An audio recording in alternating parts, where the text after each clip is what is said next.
हम बात करेंगे किस तरीके से हम एसएससी सीजीएल में 150 प्लस मार्क्स लेकर आए। हालाँकि आजकल जो कट ऑफ है वो 7वें आसमान पे पहुँच चुका है, तो आप इसको 160 कर लो कि किस तरीके से हम अपने एसएससी सीजीएल में, अगर मैं प्री की बात करूँ, तो हम किस तरीके से 160 प्लस लेकर आए और मेंस में हम किस तरीके से 340, 390 में से आप कम से कम 340 प्लस का टारगेट बनाओ, तभी आप समझोगे कि आप सेफ ज़ोन में हो।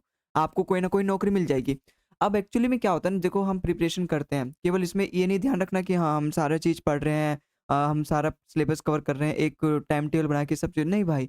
कई सारी ऐसी चीज़ें होती हैं जो कि हम गलतियाँ कर रहे होते हैं, लेकिन हमें स्टार्टिंग में नहीं पता चलती, बाद में पता चलती है 1.5 साल बाद जब हमारा सिलेक्शन नहीं होता। तब हमें एहसास होता है कि हाँ यार, ये वाली गलतियाँ तो मैं भी कर रहा था, ये वाली गलती नहीं करनी चाहिए थी। तो आज के इस वीडियो में मैं आपको यही बताने वाला हूँ कि कहीं आप ये गलतियाँ तो नहीं कर रहे, या फिर अगर आप नहीं कर रहे तो आप ऐसे चल रहे हो तो बिल्कुल ठीक चल रहे हो। ठीक है? और मैं पॉइंट के माध्यम से अलग-अलग स्लाइड पे मैं पॉइंट्स लेकर आया हूँ, उन सभी के माध्यम से मैं आपको समझाऊँगा। ठीक है? जो सबसे पहला पॉइंट्स है, कंप्लीट सिलेबस वंस क्विकली। देखो इसका मतलब ये नहीं कि मैं आपको सीधे-सीधे बोल दूँ भाई अपना सिलेबस कंप्लीट कर लो, नहीं। एक्चुअली में क्या होता है ना, भई देखो एसएससी की एक बात यही ख़ास है कि इसके जो पेपर है ना वो बड़ा ईज़ी होता है। इसके जो क्वेश्चन्स होते हैं बड़ा ईज़ी पूछे जाते हैं। दूसरे वहीं देख लो, बैंकिंग का देख लो, नीट का देख लो, आईआईटी जेईई का देख लो, यूपीएससी का देख लो, वो भी तो सरकारी एग्ज़ाम के लिए है। उसके क्वेश्चन्स देखो कितने टफ-टफ होते हैं। इवन अभी 2026 में जो प्री हुआ कितना टफ है। मतलब सबकी खाट खड़ी कर दी ब अच्छे-अच्छे लोगों की। तो मतलब इन सब का एग्ज़ाम तो बड़ा टफ होता है, लेकिन एसएससी का जो एग्ज़ाम होता है बड़ा ईज़ी लेवल का होता है। लेकिन इसका जो सिलेबस है ना वो इतना ज़्यादा लेंथी है कि उसको कंप्लीट करना ही अपने आप में बहुत बड़ा चैलेंज है। अब इसके कारण बच्चे क्या करते हैं ना, बच्चे ऐसी सीरीज़ के पीछे जाते हैं यूट्यूब पर जो फ्री में चलती हैं, जिसमें कम समय में मेरा पूरा सिलेबस हो जाए। याद रखना, इस बात को गाँठ बाँध लो, जो यूट्यूब पर सीरीज़ चलाई जाती है ना वो केवल रिवीज़न पर्पज़ के लिए होती है। आप कभी भी ये उस कंप्लीट नहीं कर सकते। ये जो टॉपर्स होते हैं ना, ये बोलते हैं कि भाई मैंने किसी का बैच नहीं लिया, मैंने यूट्यूब से, इनकी बातों में आओगे ना तो आप बर्बाद हो जाओगे, क्योंकि इनका तो हो गया सिलेक्शन। अब ये कुछ भी बोले, दुनिया दुनिया इनकी बात मान लेगी, एकदम एक्सेप्ट करेगी। लेकिन टॉपर्स हालाँकि जो बोलते हैं ना वो प्लानिंग करके बोलते हैं। आधी चीज़ें वो मतलब अपनी बताते हैं और आधी चीज़ें वो खुद प्लान करके बोलते हैं, ताकि हाँ, सामने वाले को लगे हाँ भाई इसने मेहनत करी है, मतलब अच्छा बंदा है, इसने स्टार्टिंग मतलब कुछ तो है इसमें दम। इस तरीके से वो बताते हैं आपके सामने। टॉपर्स पे आपको कभी विश्वास मत रखना। कोई ब बस उनको देखना कि हाँ, थोड़ा बहुत हाँ, इसने कैसे किया, थोड़ी बहुत तो बता ही देता है उसमें कि कहीं मैं ये सारी गलतियाँ नहीं करता। देखो, मैं आपको बताता हूँ, हालाँकि मेरे ऊपर भी आप आँख बंद करके विश्वास मत करना। मैं आपको ये इसलिए बोल रहा हूँ, क्योंकि आप जब इसको खुद देखोगे ना, खुद इम्प्लीमेंट करोगे, तब आपको सेल्फ बिलीफ होगा, सब आपको मोटिवेट होगा, ठीक है? मतलब आप इसको खुद इम्प्लीमेंट करके देखोगे, तब आपको इम्प्रूवमेंट मिलेगा, तब जाके आप मेरे यहाँ पे कमेंट में आना और बताना कि हाँ भाई, तूने जो बोला वो सच बोला। अब इसका मतलब क्या है, कंप्लीट सिलेबस देखो, जो फ्री की सीरीज़ होती है, वो केवल रिवीज़न पर्पज़ के लिए होती है। तो मैं आपसे एक ही रिक्वेस्ट करूँगा, अगर आप भाई अच्छे से प्रिपरेशन करना चाहते हो और चाहते हो कि मेरा पहले अटेम्प्ट में निकल जाए, तो आप प्लीज़ किसी एक अच्छे टीचर को एक कंप्लीट बैच पकड़ो, चाहे वो कहीं भी हो, चाहे आपको फ्री में मिल जाए, अपने दोस्त से मिल जाए, टेलीग्राम पे मिल जाए, चाहे आपको फुल पेड बैच ऐप पे मिल जाए, कहीं से भी। लेकिन भाई वो फ्री सीरीज़ वालों के पीछे मत भागो, वो केवल टाइम वेस्ट है आपका। बिल्कुल भाई टाइम वेस्ट है। उससे अच्छा तो आप कोई बुक वगैरह लेके उससे पढ़ लो, क्योंकि वो जो फ्री सीरीज़ में पढ़ाते हैं ना, उस एक तो ईज़ी-ईज़ी सारे क्वेश्चन पढ़ाते हैं, और वो भी मतलब एकदम ऐसे तरीके से कि आपका जो मतलब पूरा एक तरीके से चैप्टर कंप्लीट नहीं होगा। एक आध चैप्टर की मैं बात नहीं कर रहा, आप पूरा सिलेबस वहाँ से कंप्लीट ही नहीं कर सकते। तो इसका कंक्लूज़न कि केवल यही कि आप एक अच्छे टीचर को पकड़ो, और भाई एक ऐसी जगह पकड़ो जहाँ पे हाँ, सब कुछ मेरे को मटेरियल मिल जाए, मुझे बार-बार भटकना ना पड़े। यूट्यूब पर आशा छोड़ दो, ये केवल रिवीज़न के लिए बेस्ट होता है। दूसरा है हमारा पीवाईक्यूज़ पे फ़ोकस करो। जहाँ जहाँ से भी आप पढ़ रहे हो, जहाँ से भी आपने बैच ले रखा है, जहाँ से भी आप कोचिंग कर रहे हो, उसके साथ-साथ आपको जैसे ट्रिग्नोमेट्री आपके कोचिंग में कंप्लीट हो गया, ठीक है? तो आपको ना बुक खोलनी है ट्रिग्नोमेट्री की और देखनी है क्या मैं पीवाईक्यूज़ बना पा रहा हूँ? अगर नहीं बना पा रहा तो क्यों नहीं बना पा रहा? क्या मेरे सर ने ये वाला टाइप नहीं पढ़ाया जो कि सबसे ज़्यादा बार यहाँ पे पीवाईक्यूज़ में पूछा जा रहा है? या फिर मेरे सर ने पढ़ाया मुझे आ नहीं रहा? तो वो आपको पीवाईक्यूज़ भी भाई साथ में लेके चलना है। रिवीज़न रिवीज़न आपके जो पीवाईक्यू जब लगाओगे ना तो रिवीज़न की तरह काम करेगा।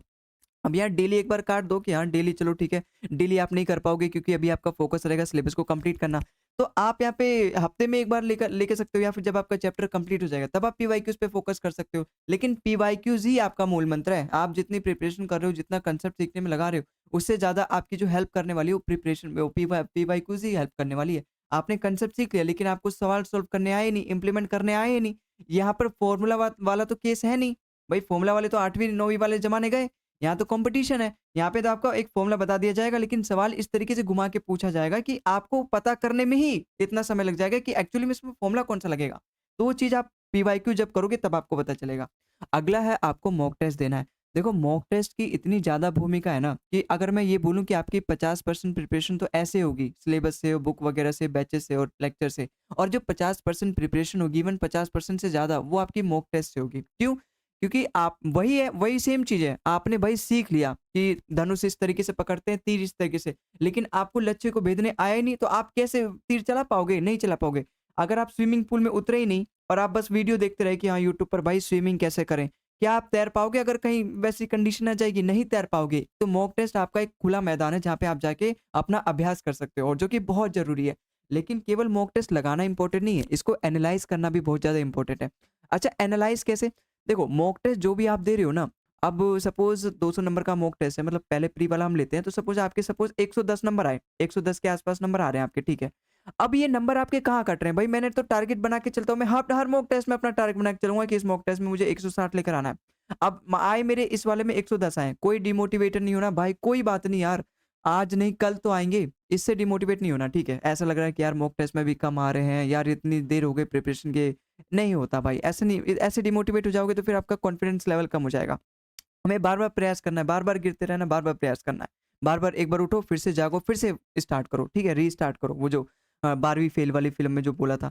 तो 110 अब अगर आए, आप एनालाइज़ कैसे करोगे? आप मॉक टेस्ट को फिर से खोलोगे, सॉल्वर मोड ऑन करोगे और देखोगे ये वाला मेरा सवाल जब गलत गया, तो आखिर क्यों गलत गया?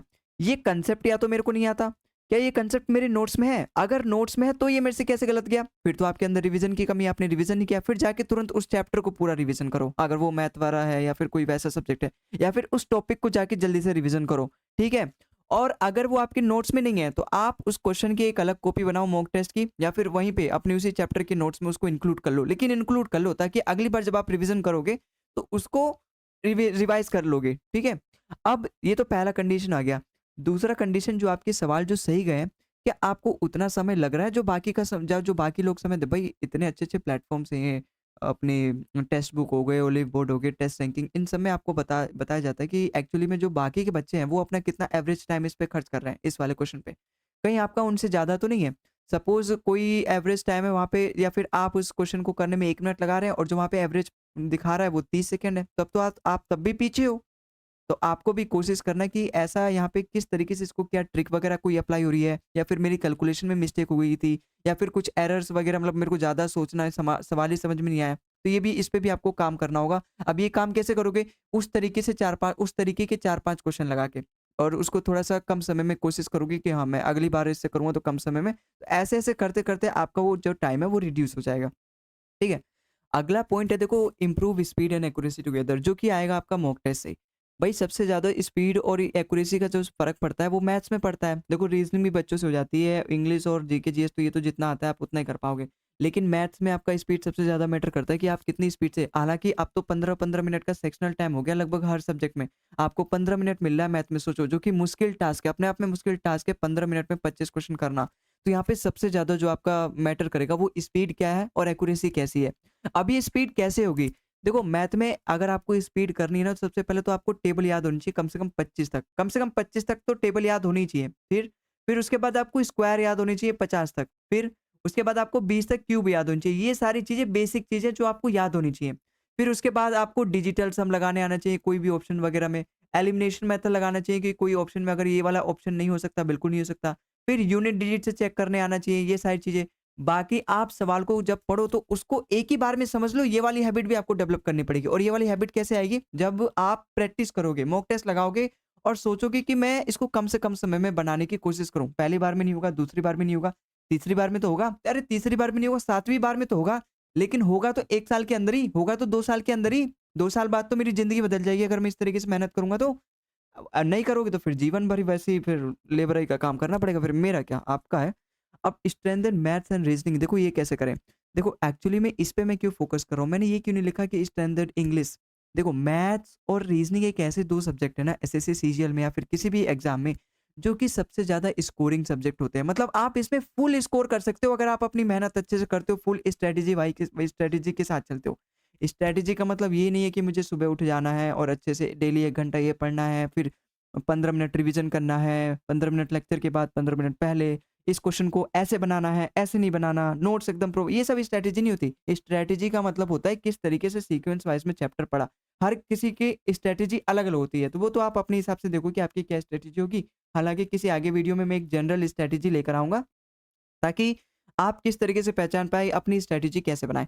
लेकिन यहाँ पे बात हो रही है कि आप मैथ्स और रीज़निंग पे क्यों फ़ोकस करें? क्योंकि ये 2 ऐसे सब्जेक्ट हैं जिसमें आप फुल स्कोर कर सकते हो। इवन आप जितने भी टॉपर्स को देखोगे ना, भई ये चीज़ तो वो सच बताएँगे। तो वो ज उनके जो मार्क्स आप देखोगे, मेंस में भी मैथ्स और रीज़निंग में फुल होते हैं, इंग्लिश में भी लगभग उनके फुल ही होते हैं, 1-2 नंबर ही कम होते हैं।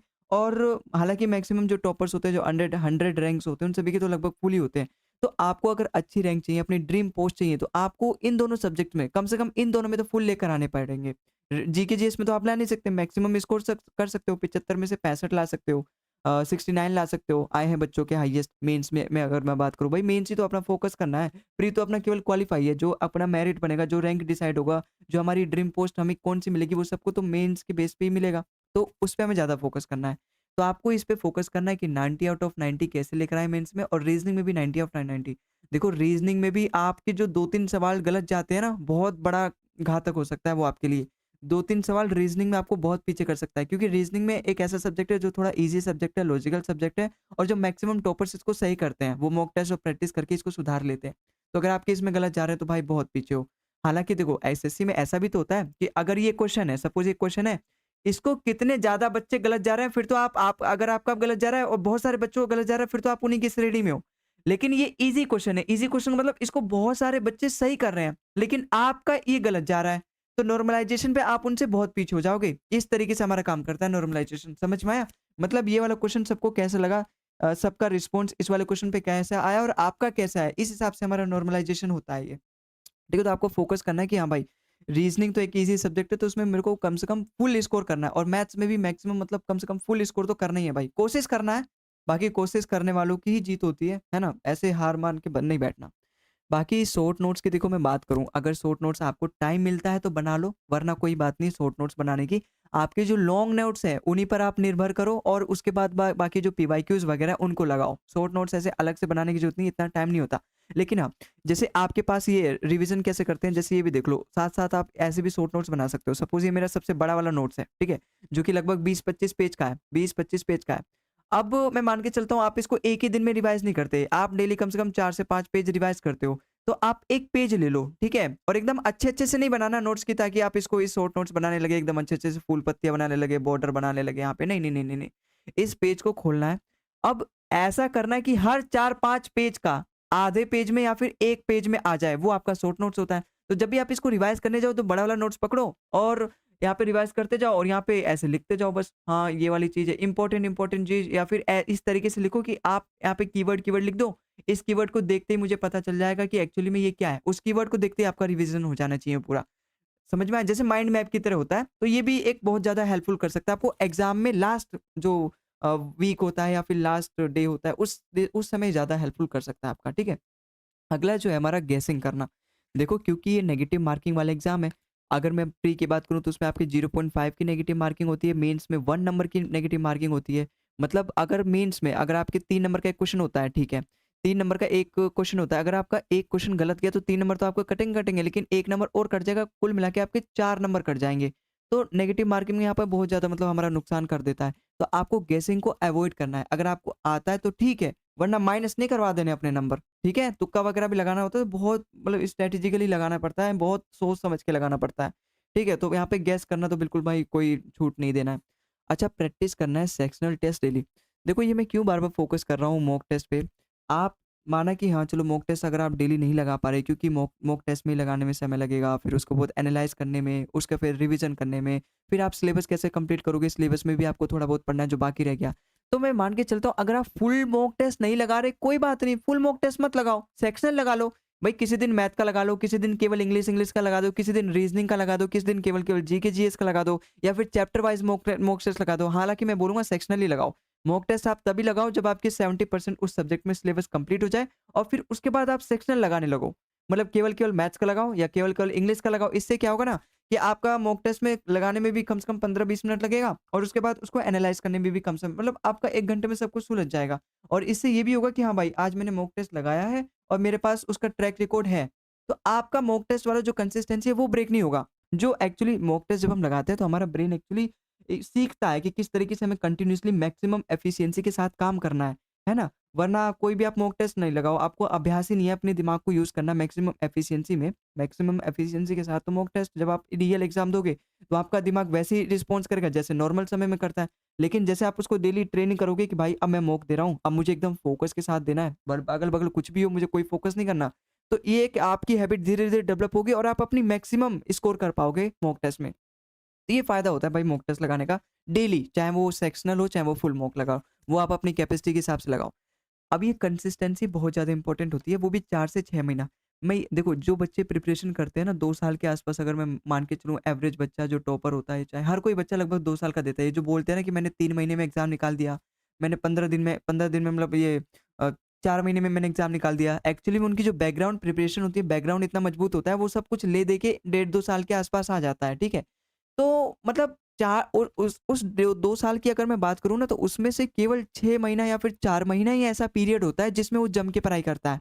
बाकी के समय तो वो ऐसी नॉर्मल डेली 5 से 6 घंटा की एफिशिएंसी आ रही है केवल। लेकिन वो केवल उसमें से 3 से 4 महीना ही ऐसे, अब वो कभी भी हो सकते हैं। या तो वो एग्ज़ाम के समय वाले हो सकते हैं या फिर एग्ज़ाम से या फिर स्टार्टिंग वाले हो सकते हैं कि स्टार्टिंग उसने खूब जम के पढ़ाई करी। अब क्या है स्टार्टिंग में हालाँकि हम भी करते हैं, लेकिन हम स्टार्टिंग में करते हैं केवल 10-15 दिन या फिर 1 महीना के, उसके बाद एग्ज़ॉस्ट हो जाते हैं। लेकिन वो बंदा है जो टॉप किया है, उसने स्टार्टिंग के 3-4 महीने, मतलब एक 3-4 महीने लंबा समय होता है, 120 डेढ़ 100 दिन।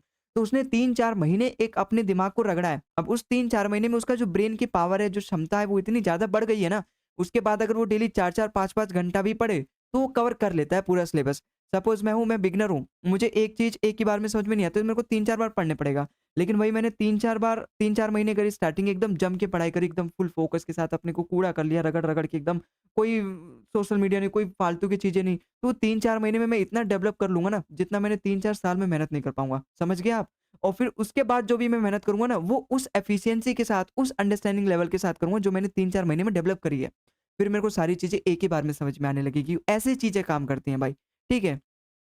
अटेम्प्ट ईज़ी क्वेश्चन फर्स्ट, ये तो मॉक टेस्ट की स्ट्रैटेजी है। देखो जब भी आप मॉक टेस्ट वगैरह दो ना, तो एग्ज़ामिनर जानबूझ के ऐसा करता है कि एक क्वेश्चन ईज़ी देगा, फिर एक क्वेश्चन हार्ड देगा, एक क्वेश्चन ईज़ी देगा, एक हार्ड को देगा, फिर 2 क्वेश्चन ईज़ी देगा, हार्ड देगा।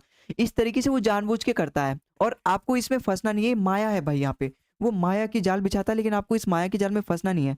आपको ऐसा लग रहा है कि ये सवाल सपोज़ मैं आपको कहता हूँ कि आपको कौन-सा चैप्टर लें यार? सपोज़ आपको जो हाइट एंड डिस्टेंस वाला सपोज़ चैप्टर आपने नहीं पढ़ा, ठीक है? तो अब अगर आपके सामने हाइट एंड डिस्टेंस वाला आ गया सवाल, तो आप उस पे समय बर्बाद नहीं करो। हालाँकि आप इसमें नहीं करोगे, चलो ठीक है, क्योंकि आपने पढ़ा ही नहीं है। लेकिन ऐसा समझ लो कि हाँ, इसका डाटा बड़ा ही कैलकुलेटिव है, तो ये मेरे को इसमें ज़्यादा समय लगेगा, तो मैं इसको बाद में अटेम्प्ट करूँगा। क्यों? क्योंकि इसमें ज़्यादा समय लग जाएगा, जो बाकी के मेरे ईज़ी वाले क्वेश्चन है, पता चला मैं उनको देख ही ना पाऊँ, सेक्शनल टाइमर खत्म हो जाए।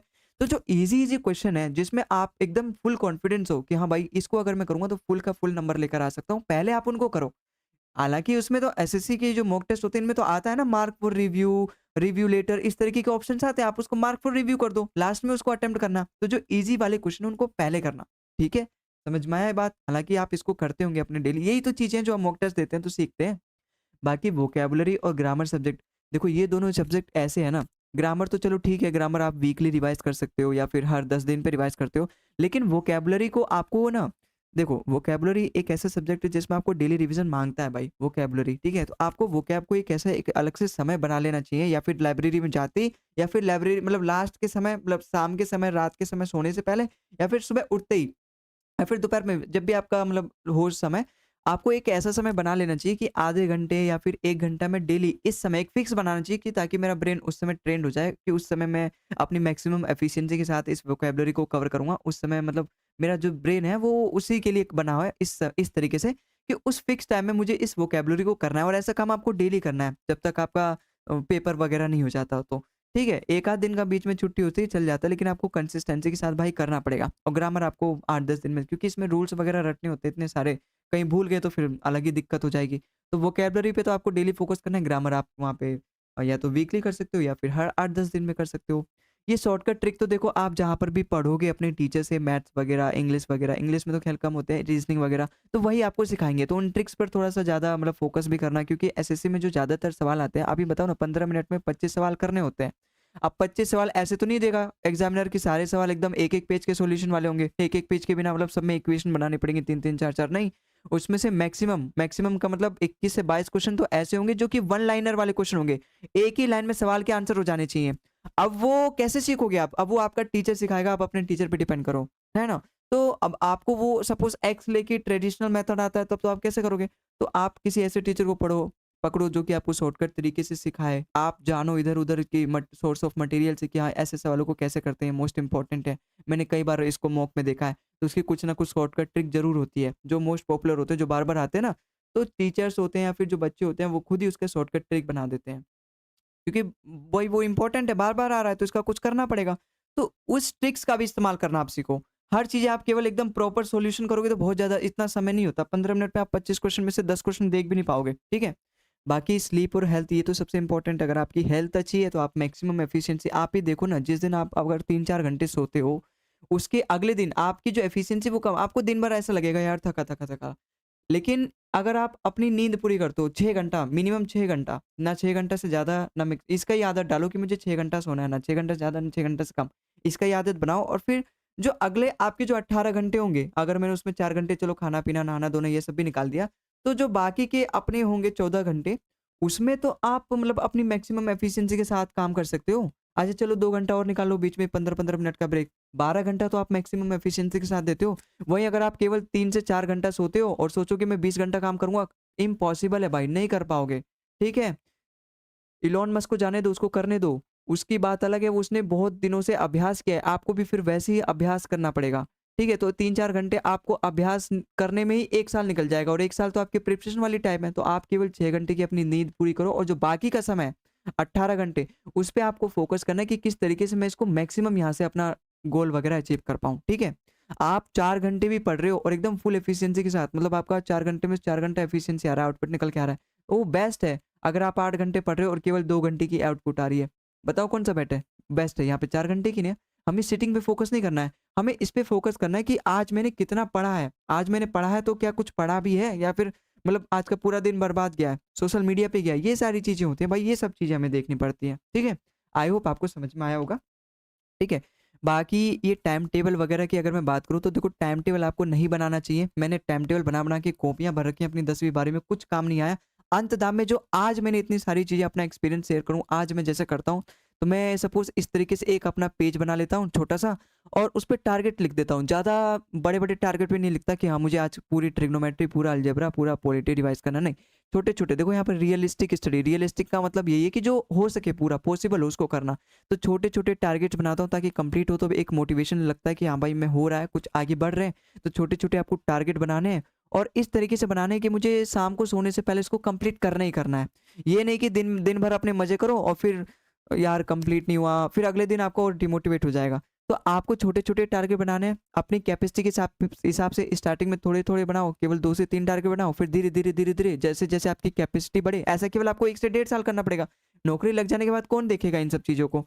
तो बस आपको इतना तो करना पड़ेगा। तो आप छोटे-छोटे टारगेट बनाओ स्टार्टिंग में, फिर उसके बाद धीरे-धीरे अपनी एफिशिएंसी बढ़ाना, कैपेसिटी बढ़ाना, उसके बाद थोड़े लंबे-लंबे टारगेट्स लेना। लेकिन हाँ, उतने ही लेना जितना आप कंप्लीट कर पाओ। ठीक है, एक आध तो टारगेट आपका नहीं हो पाएगा, कोई बात नहीं, लेकिन हाँ, 80% टारगेट आपके कंप्लीट हो जानी चाहिए। ये एक अच्छी चीज़ है, ठीक है? आई होप आपको समझ में आया होगा। टाइम टेबल वगैरह नहीं बनाना भाई, टाइम टेबल कभी फॉलो नहीं हो पाता। मैक्सिमम आप 1 महीना, 2 महीना फॉलो कर पाओगे, उसके बाद फिर से वही दिनचर्या आ जाएगी, फिर से वो डिमोटिवेट, अलग-अलग फिर रैंडमली आप काम करोगे। लेकिन टारगेट बना के चलोगे तो मुझे ये पता रहेगा कि मुझे ये करना है, आज ये करना है, इस समय ये करना है, इसी पर फ़ोकस करना है, बाकी की चीज़ भाड़ में जाने दो, केवल इतना करना है। तो इससे क्या है कि आपका पूरा दिन एक ऐसा नहीं होता कि हाँ, बर्बाद जाएगा, क्योंकि आपके पास एक टारगेट होता है। जिस तरीके से जीवन में आपने अपना लक्ष्य बनाया और आप उसी लक्ष्य की ओर चलोगे, रैंडमली नहीं दौड़ोगे, तो उसको अचीव कर लोगे। लेकिन आपने अपना लक्ष्य नहीं बनाया तो कुछ भी अचीव नहीं कर पाओगे। उसी तरीके से ये है। तो आप अपने दिन का एक टारगेट बनाओ कि मुझे आज इतना करना है, छोटे-छोटे टारगेट बनाओ ताकि हाँ, वो अचीवेबल हो और उससे आपको एज़ अ रिवॉर्ड लगता है कि हाँ भाई, बहुत अच्छा लगा, मैंने आज ये अपना पूरा टारगेट कंप्लीट किया है। ठीक है? तो बस आज के इस वीडियो में बस इतना ही। आई होप आपको ये वीडियो हेल्पफुल लगी होगी। बाकी अगर आपको वीडियो पसंद आई तो वीडियो को लाइक कर देना भाई, चैनल को सब्सक्राइब कर देना, ठीक है? और बाकी आज के इस वीडियो में इतना इतना ही, मिलते हैं हम अगली वीडियो में किसी और नए टॉपिक के साथ। तब तक के लिए जय हिंद, जय भारत।